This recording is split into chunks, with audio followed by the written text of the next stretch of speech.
Perhatikan pernyataan pendeta Protestan ini. Ya. Jadi tema hari ini soal dikatakan Cafe 2 itu sesat ya. Dan kemudian juga ateis katanya apa ya. Kalau pandangan saya ya, orang yang menolak Cafe 2 adalah iblis.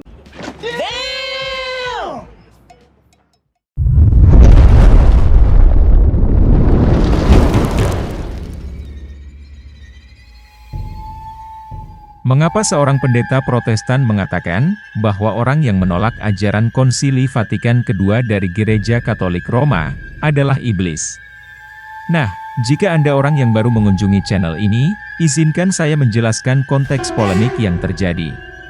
Pertama, video nomor 200 adalah video yang memuat sanggahan saya terhadap pernyataan seorang uskup Katolik yang mengajarkan bahwa seorang ateis yang baik bisa selamat jika mengikuti hati nuraninya.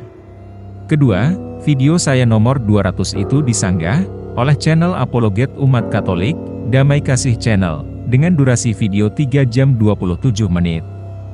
Dan saya tidak menonton sanggahan video itu karena durasinya terlalu panjang.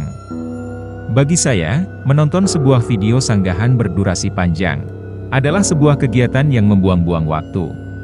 Ketiga, pada akhirnya, Damai Kasih Channel membuat video pendek yang menghadirkan seorang pendeta Protestan bernama Ayub untuk membenarkan dan menyanggah video saya nomor 200 itu. Nah, inilah sanggahan saya atas video itu.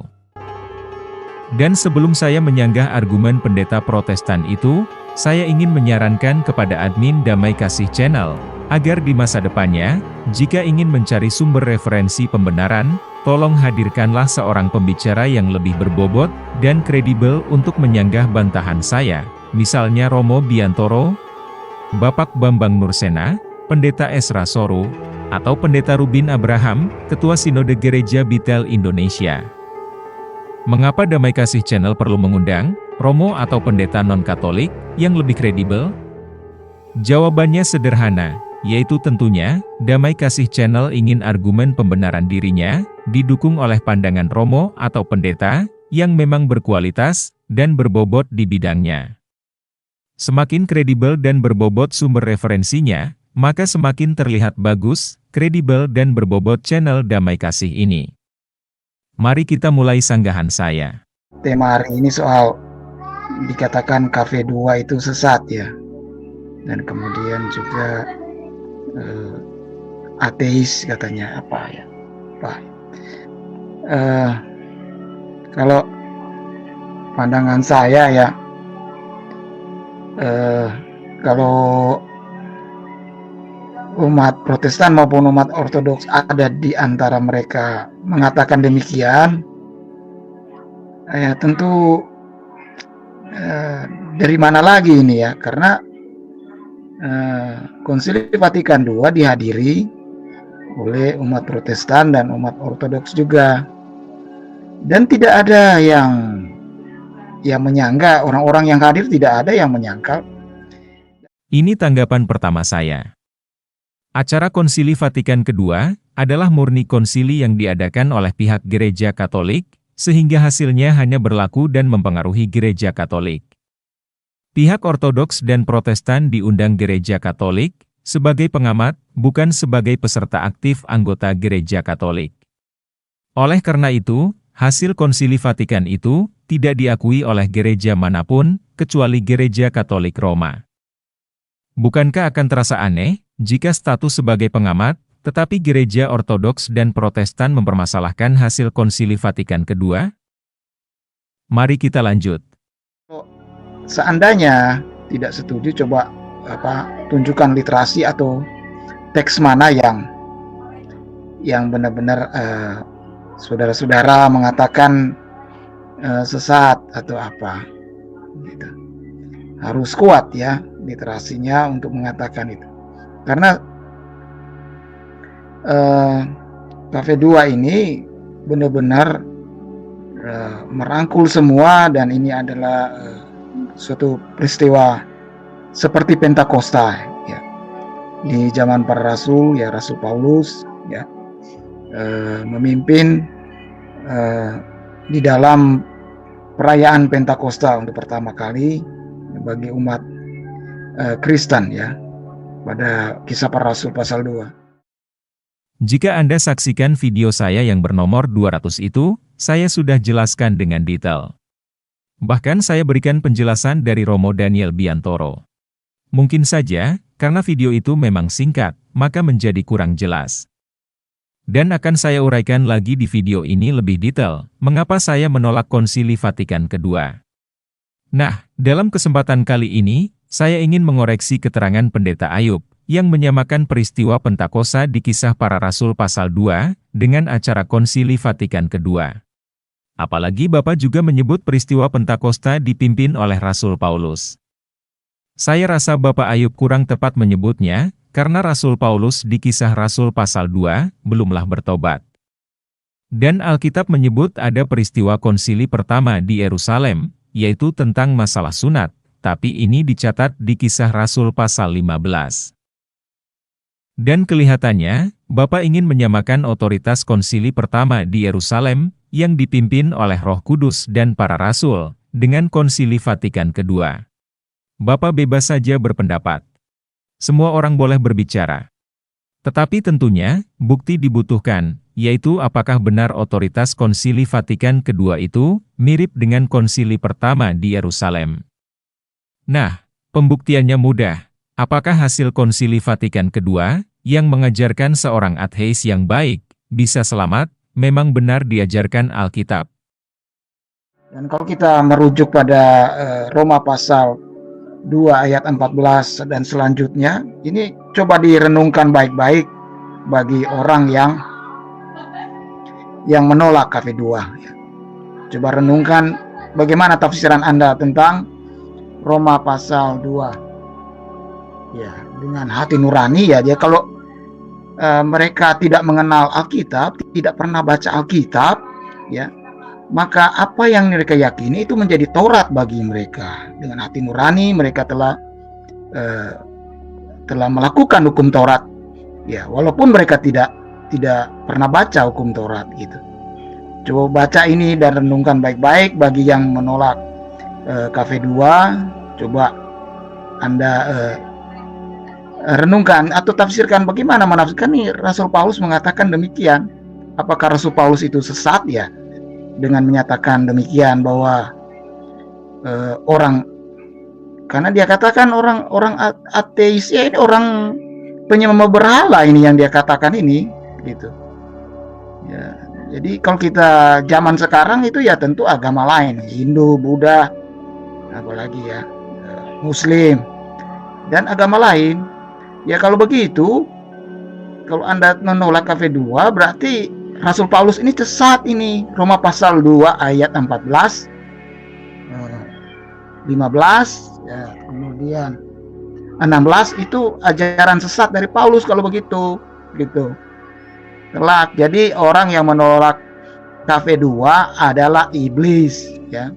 Dari keterangan Bapak Ayub, saya memperoleh kesan bahwa Bapak Ayub tidak memahami esensi dari video nomor 200 yang saya buat itu.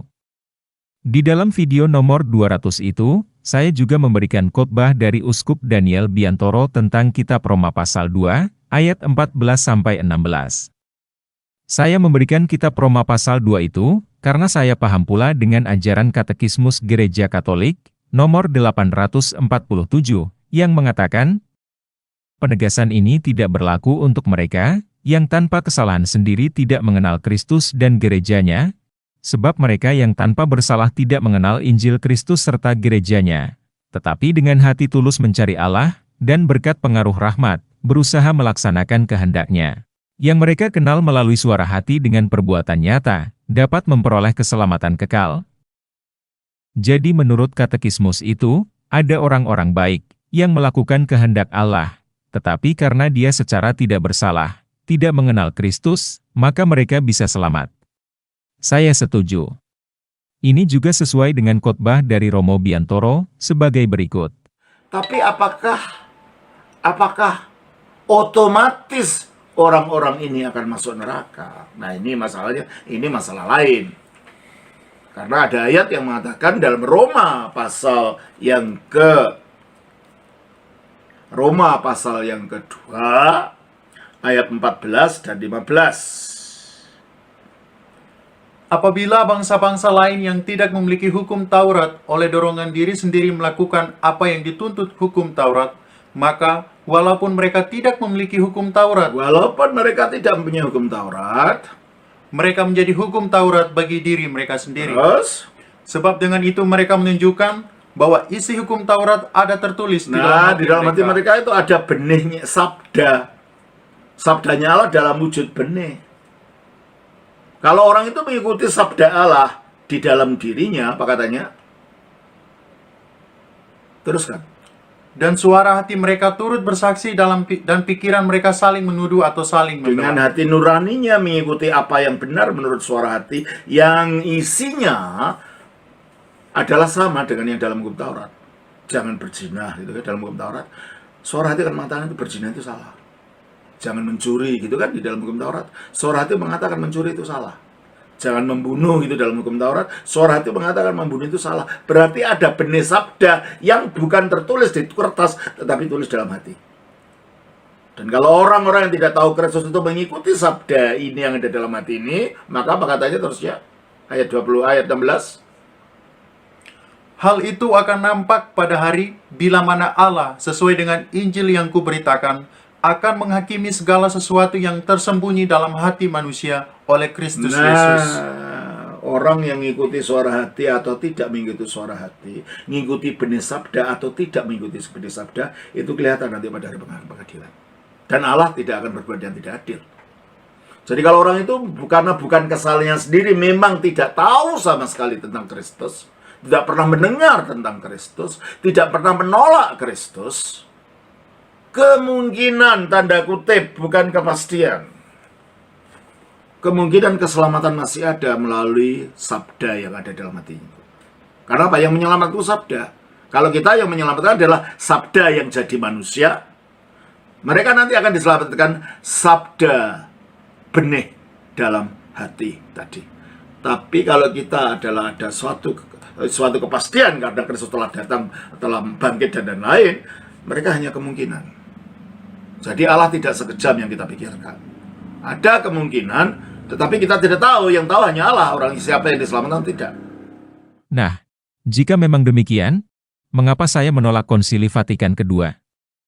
Inilah masalahnya, yaitu topik utamanya, Uskup Gereja Katolik, bernama Robert Barron berbicara tentang ajaran Konsili Vatikan II, yang mengajarkan bahwa seorang ateis yang baik bisa selamat jika mengikuti hati nuraninya. Kita dengar penjelasan Uskup Barron agar Anda bisa memahaminya.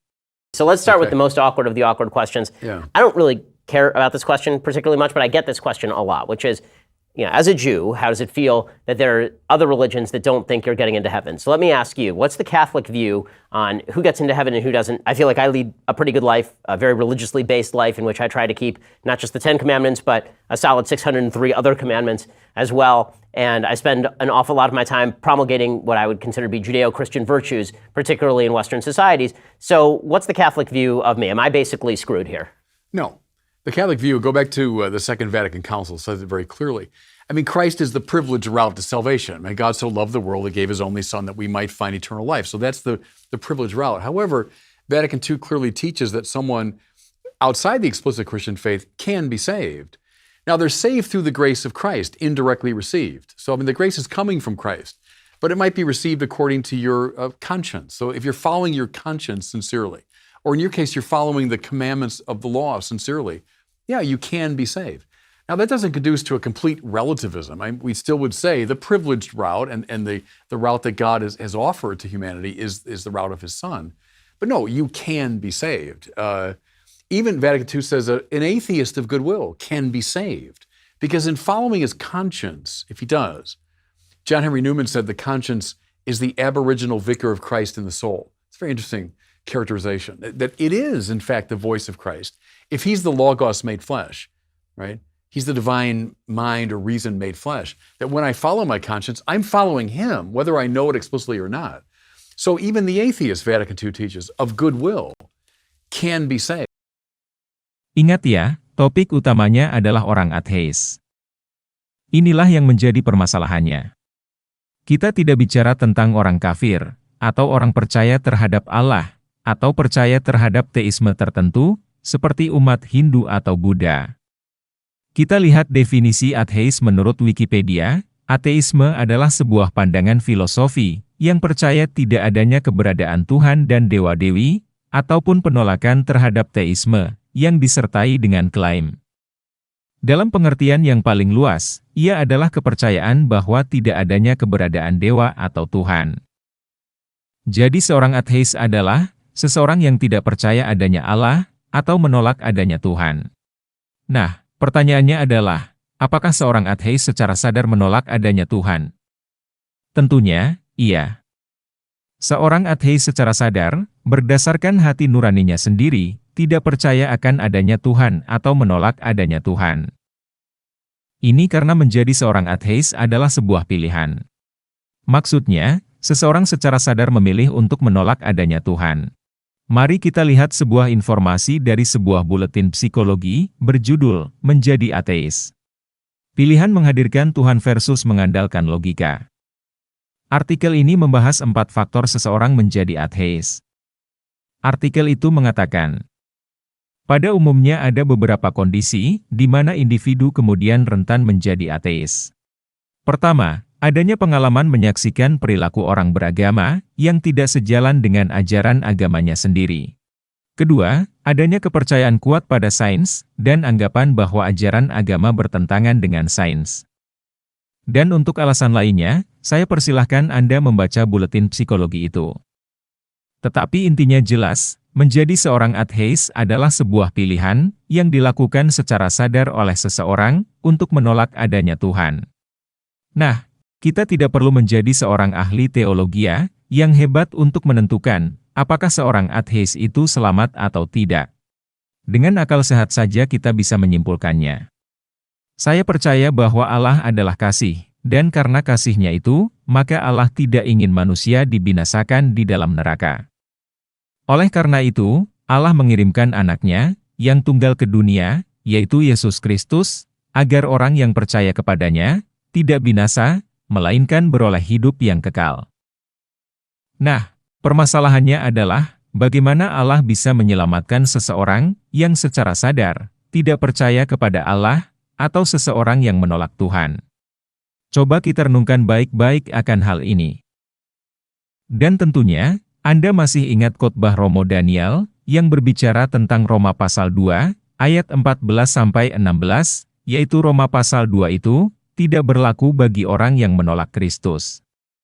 Dalam perspektif Kristen, Yesus adalah Allah yang menjadi manusia.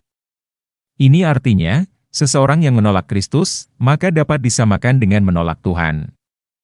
Nah, kita lanjut ke poin berikutnya, yaitu apakah kitab Roma pasal 2, ayat 14 dan seterusnya itu, berbicara tentang orang-orang ateis. Atau bangsa-bangsa lain yang memiliki kepercayaan lain, seperti umat Buddha dan Hindu. Saya sependapat dengan Pendeta Ayub, yaitu bangsa-bangsa lain yang dimaksud oleh Rasul Paulus, adalah umat agama lain, seperti umat Hindu dan Buddha. Paulus tidak bicara tentang orang ateis. Coba Anda renungkan kitab Roma pasal 2 itu dengan baik. Jadi, jika Paulus memaksudkan bangsa-bangsa lain, yang tidak mengenal hukum Taurat itu, adalah umat agama lain, maka jelas ajaran seorang ateis bisa selamat. Tidak dapat diterapkan di Roma pasal 2 itu. Maksudnya, kitab Roma pasal 2 itu hanya berlaku bagi orang yang percaya kepada suatu teisme tertentu, misalnya umat Hindu dan Buddha, sedangkan bagi orang-orang ateis tidak berlaku, karena orang-orang ateis memang secara sadar tidak percaya adanya Tuhan atau menolak Allah. Dan jika seseorang yang secara sadar menolak Allah, bagaimana Allah menyelamatkannya? Dan perlu Anda ketahui, usulan saya di awal, yaitu agar Damai Kasih Channel menghadirkan seorang narasumber yang berbobot, bukan berarti Pendeta Ayub tidak berbobot. Tetapi kita harus memahami bahwa bidang studi ilmu kependetaan sangatlah luas dan dalam. Bapak Ayub mungkin sangat ahli di bidang studi lainnya, misalnya pastoral atau bahasa. tapi di bidang pengetahuan akan kekatolikan tidak mendalam dan detail. Hal ini bisa terlihat dari upaya Bapak Ayub yang ingin menyamakan otoritas hasil konsili pertama di Yerusalem, yang beroleh pimpinan Roh Kudus dan para rasul, dengan otoritas hasil konsili Vatikan kedua, yang dipimpin oleh Paus Yohanes ke-23, dan Paus Paulus ke-6, dengan kolega uskupnya. Apakah Bapak Ayub tahu hasilnya? Tahukah Bapak Ayub, bahwa hasil dari konsili pertama di Yerusalem, adalah persatuan jemaat, sedangkan hasil dari konsili Vatikan kedua, adalah perpecahan di antara umat Katolik sendiri. Misalnya sampai saat ini, ada kelompok Katolik, yang mengaku dirinya sebagai kaum Katolik tradisionalis, yang menolak hasil konsili Vatikan kedua, dan tidak mengakui para paus, setelah hasil konsili Vatikan kedua. Nah, menurut saya, jika Damai Kasih Channel bisa menghadirkan narasumber yang benar-benar paham tentang ajaran Katolik secara utuh, seperti misalnya beberapa tokoh yang saya sebutkan di awal video, yaitu Romo Daniel atau Bapak Bambang Nursena, maka saya percaya bahwa Damai Kasih Channel akan terangkat derajatnya. Damai Kasih Channel akan dinilai memiliki kualitas baik, karena narasumbernya benar-benar menguasai di bidangnya. Ini hanyalah usulan saya saja. Dan perlu kiranya umat Katolik ketahui, bahwa saya menilai hasil dari Konsili Vatikan kedua secara keseluruhan, banyak memberi nilai positifnya, dibanding buruknya. Ini bisa dilihat dari sikap umat Katolik yang bertoleransi antar umat beragama, dan bidang sosial yang bermanfaat bagi banyak orang. Ini memang membawa berkah yang luar biasa, bagi segi kemanusiaan. Tetapi memang ada beberapa aspek kecil saja, yang menurut saya agak aneh, yaitu ajaran seorang ateis bisa selamat.